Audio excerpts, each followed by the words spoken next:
Breaking news out of Washington is raising serious alarms about press freedom, government transparency, and political power. Attorney General Pam Bondi has confirmed that the FBI executed a search warrant at the home of a Washington Post journalist. And this development is unfolding at the exact same time Bondi herself is facing mounting legal and congressional pressure over the Epstein files. Tonight, we're breaking down what happened, why it's so unusual, and how these two stories may be colliding. Segment 1. The FBI search of a journalist. According to Bondi, the FBI searched the home of Washington Post reporter Hannah Nathanson, who covers the federal workforce.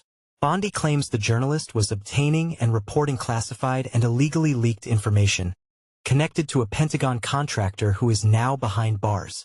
Federal agents seized Nathanson's phone and smartwatch, devices that can contain location data, communications, and metadata.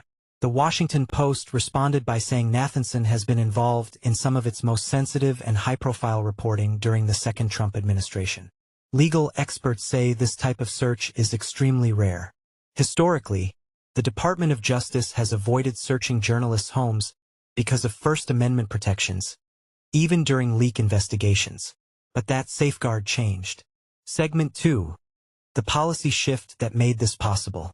Last year, Attorney General Pam Bondi rescinded a DOJ policy put in place under former Attorney General Merrick Garland. That policy required strict limits before investigators could target journalists. Bondi replaced it with a new standard that makes it easier for the DOJ to obtain search warrants against reporters during leak investigations. Her justification: this Justice Department, she said, will not tolerate leaks of classified information. Critics argue this policy opens the door to intimidation of the press, especially reporters covering sensitive government misconduct. And that concern grows when you look at what else Bondi is dealing with right now. Segment 3. The Epstein files controversy. At the same time this journalist search was executed, Bondi is under intense pressure over the Epstein Files Transparency Act.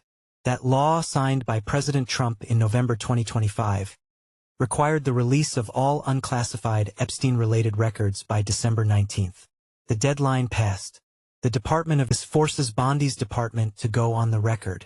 If those explanations are insufficient, the court could move toward contempt findings or stronger enforcement. But that's only one front of pressure. Segment 5. Congress threatens inherent contempt.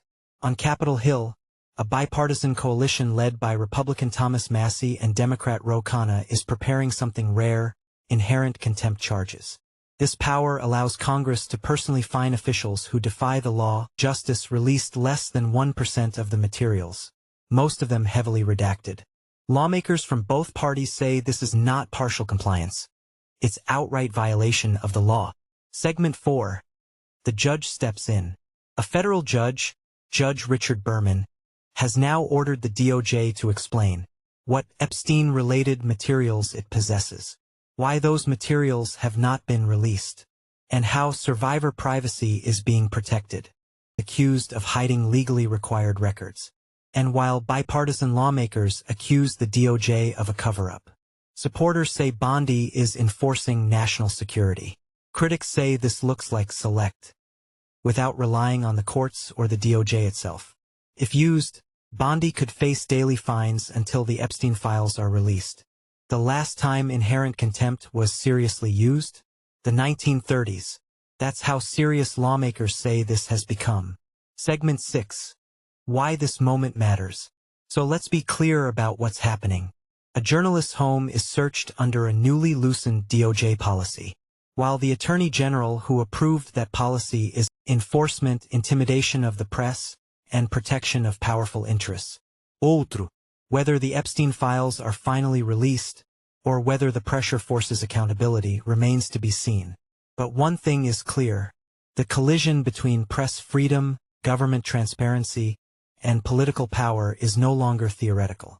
It's happening right now, and we'll be watching every step of the way.